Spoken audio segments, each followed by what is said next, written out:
You know what nobody tells you about prenups? They're supposed to protect both people, but sometimes one person gets way smarter than you expected. I'm Sabrina, I'm 29, and I just learned the hard way that my husband Daniel played a game I didn't even know we were playing. 10 years. 10 fucking years I thought I had everything figured out. Marriage to a decent guy who supported my career, parents who finally approved of my choices, and Roman still in my life exactly how I wanted him.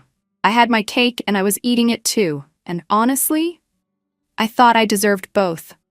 See, what happened was my parents basically forced my hand back in college. I'd been with Roman since high school, and we were perfect together. We understood each other on this level that Daniel and I never reached. But my parents hated him, said he was going nowhere, that I was wasting my potential, that they'd cut me off financially if I didn't end things.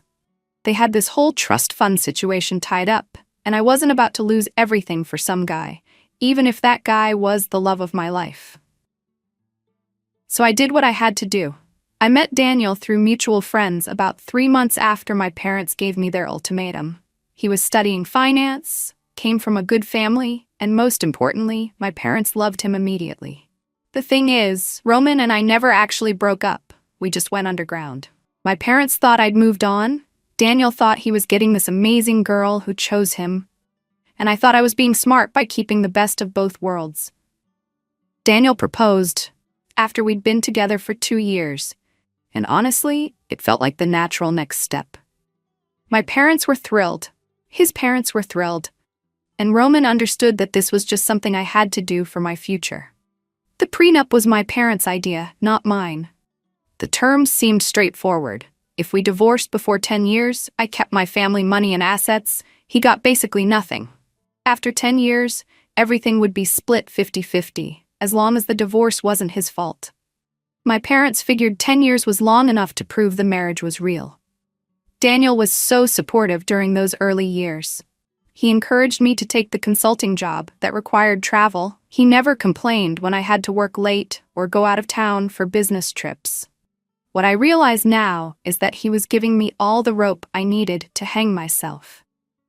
Every business trip was an opportunity to see Roman. Every late night at the office was a chance to text him without Daniel looking over my shoulder.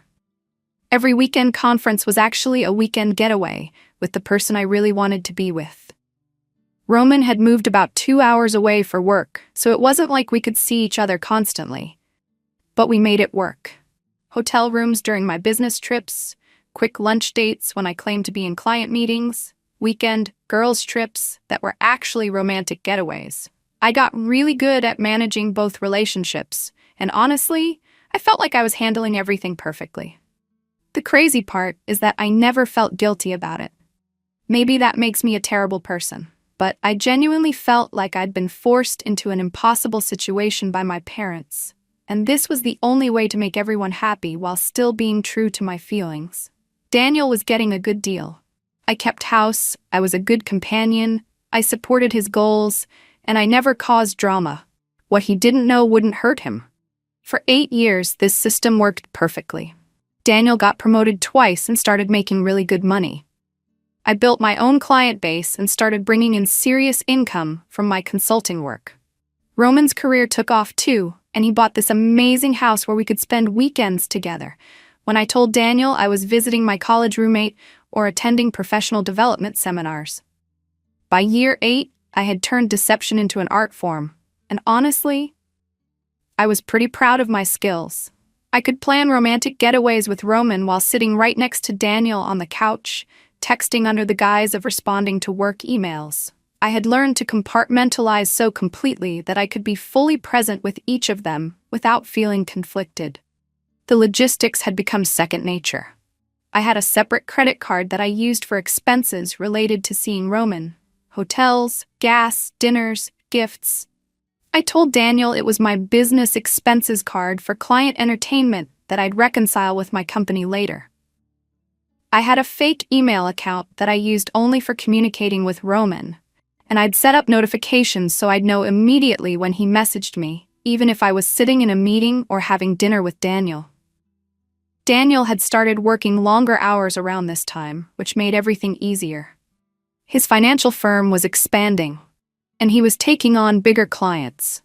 Some weeks, he'd work until 8 or 9 every night, and weekends he'd often have calls with international clients.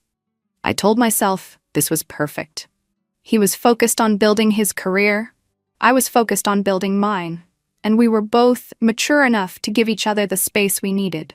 Roman and I had settled into this rhythm where we'd see each other every couple of weeks, either during my business trips or when I could arrange to meet him somewhere for a weekend. We'd started talking about more serious things, what we really wanted out of life, whether we were happy with how things were going.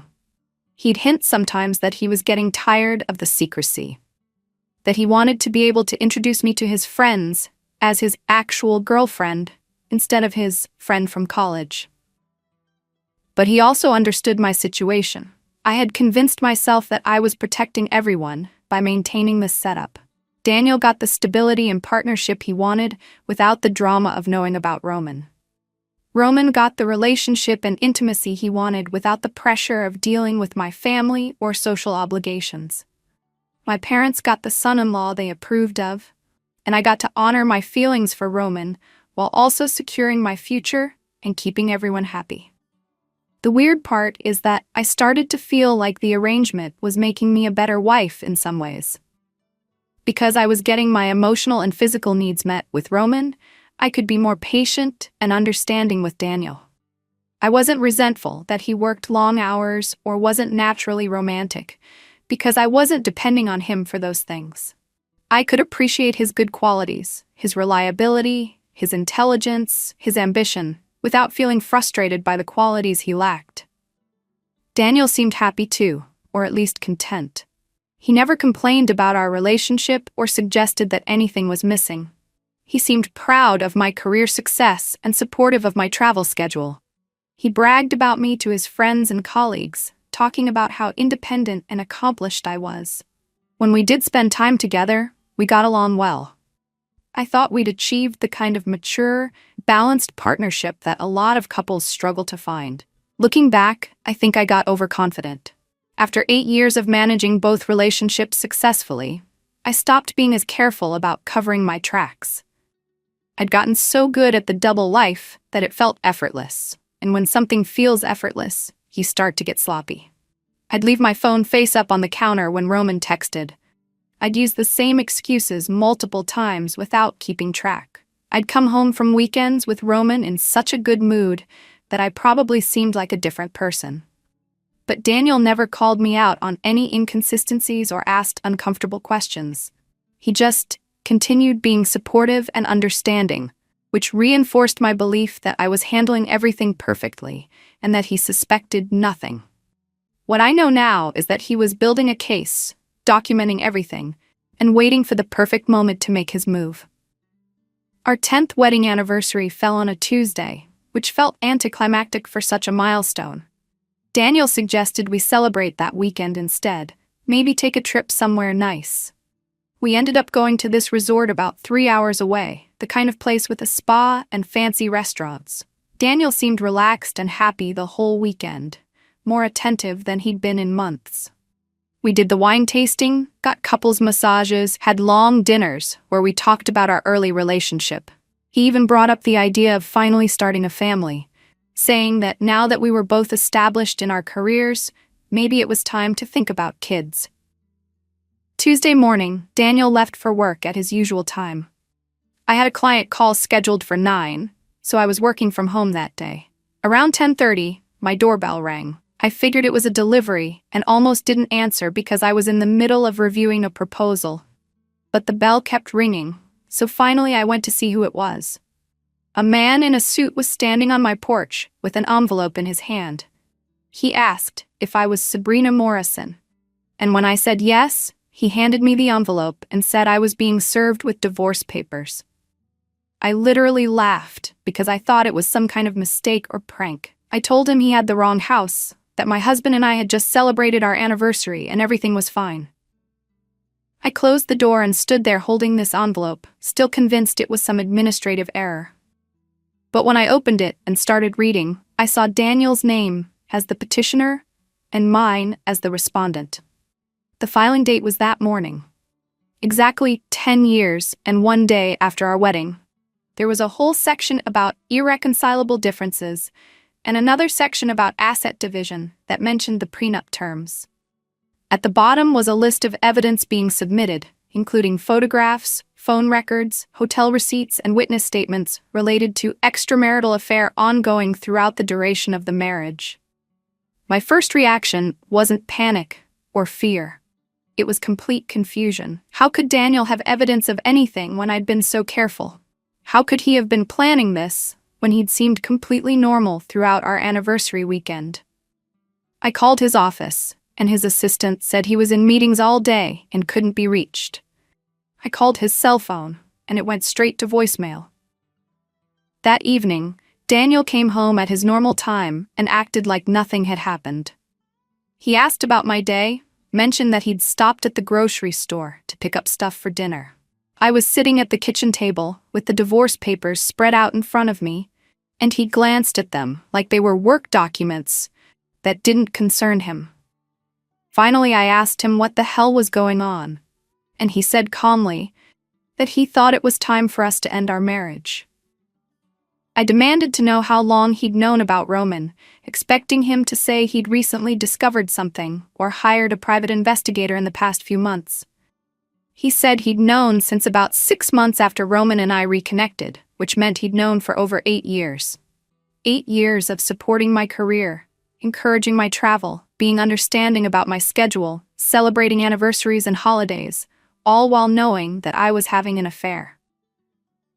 When I asked why he'd waited so long to do anything about it, he explained about the prenup terms and how the asset division changed after 10 years. Before our 10th anniversary, if we divorced, I would have kept my family money and most of our shared assets because of how the prenup was structured. After 10 years, everything would be split 50-50. And because I'd violated the fidelity clause, he'd actually be entitled to more than half of everything we'd built together. The most humiliating part was realizing how stupid I'd been.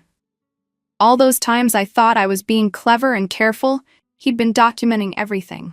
All those business trips where I thought I was successfully managing my double life, he'd been collecting evidence.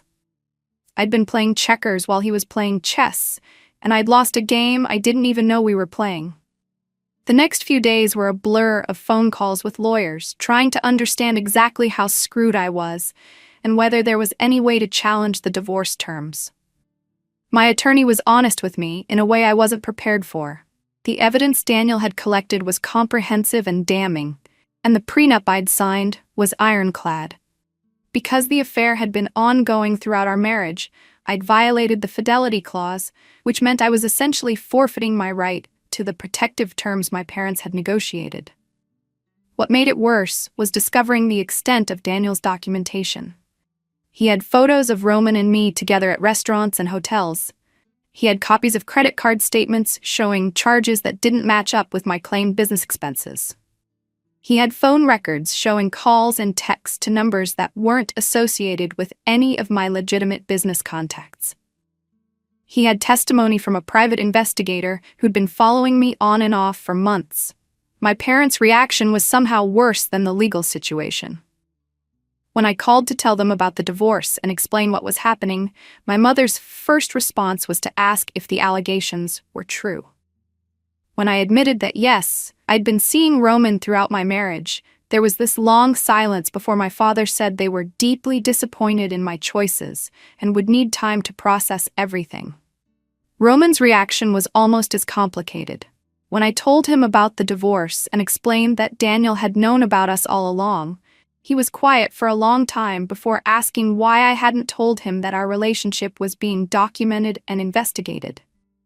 I said I hadn't known, but he pointed out that this put him in a really awkward position, professionally and socially.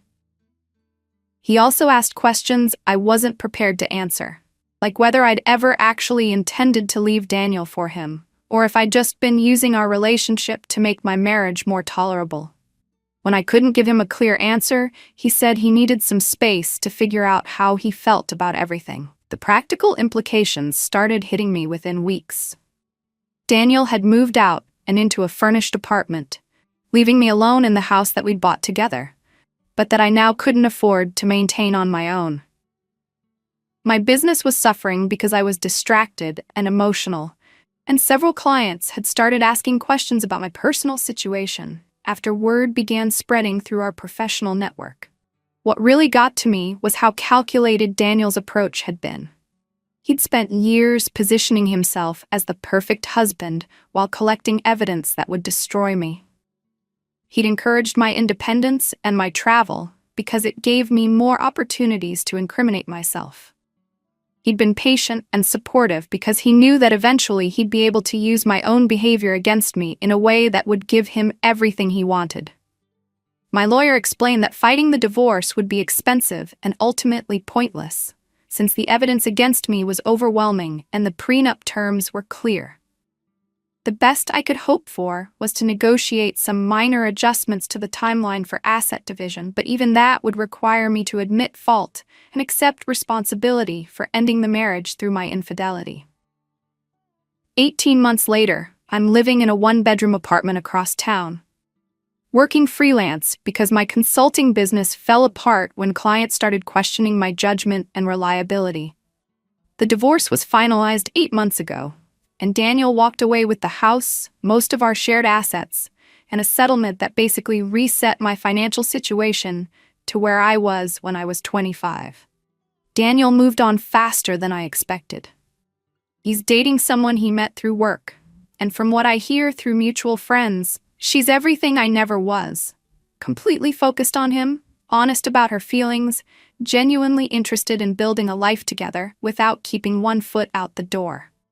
They've been together for about 6 months, and people keep mentioning how happy he seems, how relaxed and confident he is in ways he never was with me. Roman and I tried to make things work for a few months after the divorce was filed, but the foundation of our relationship had been the excitement and secrecy of the affair. Without that dynamic, we were just two people who'd built a connection on deception and convenience rather than genuine compatibility. Eventually, he started seeing someone else, and honestly, I couldn't even be mad about it because our entire relationship had been based on both of us being with other people. My parents and I are slowly rebuilding our relationship, but it's different now. They help me financially when I really need it, but there's this underlying disappointment that colors every interaction. They trusted me to make mature decisions, and I proved that I was still the same impulsive person who'd chosen immediate gratification over long-term thinking. The hardest part is accepting that Daniel was smarter than me in every way that mattered. While I was congratulating myself on managing 2 relationships, he was thinking 10 steps ahead and positioning himself to come out on top, regardless of what I chose to do. While I was focused on immediate pleasure and convenience, he was building a case that would give him justice and freedom. I keep trying to find ways to blame him for how things turned out, but the truth is that every choice I made was my own. I chose to marry him while still being in love with someone else. I chose to continue seeing Roman instead of working on my marriage or ending it honestly. I chose convenience and security over making hard decisions about what I really wanted. Daniel didn't force me into any of those choices. He just made sure that when the consequences came, they'd be real and meaningful. What bothers me most is that he got everything he wanted in the end. He got 10 years of support while he built his career and established himself financially. He got to look like the wronged party when our marriage ended, which made it easier for him to move on socially and professionally. He got a financial settlement that set him up for whatever comes next.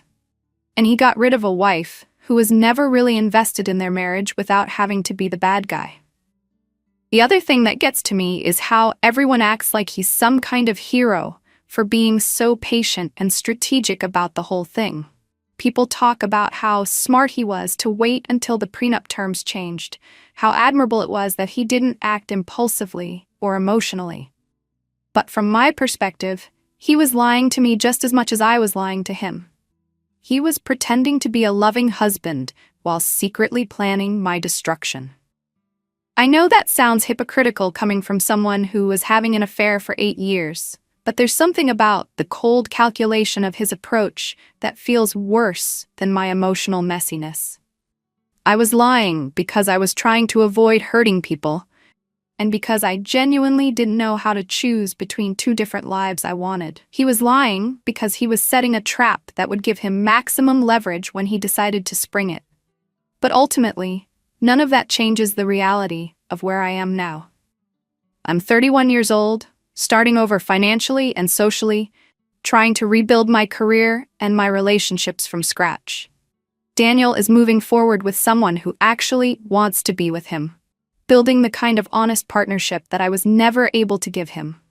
Roman is with someone who didn't spend 10 years proving that she'd choose security over love when forced to pick. The worst part is that I still don't know if I'd make different choices if I could go back and do it again. The situation with my parents and Roman was genuinely impossible, and marrying Daniel did give me the stability and support I needed to build my career. Maybe I should have been honest with Daniel from the beginning about my feelings for Roman. But that would have meant losing him, and I wasn't ready to give up the life we were building together. I know I'm supposed to say I've learned my lesson and grown as a person, but honestly, I think I just learned that I'm not as smart as I thought I was, and that other people can be more calculating than I ever imagined. The idea that love and honesty always win in the end feels naive when I look at how this all played out. Daniel won because he was smarter and more ruthless, not because he was more honest or loving. Maybe that makes me the villain in this story, but I'm tired of pretending that everyone else's motives were pure while mine were selfish. We all made choices based on what we wanted and what we thought we could get away with. The difference is that Daniel's choices worked out and mine didn't. That doesn't make him a better person than me. It just makes him a smarter player in a game where the stakes were higher than I realized.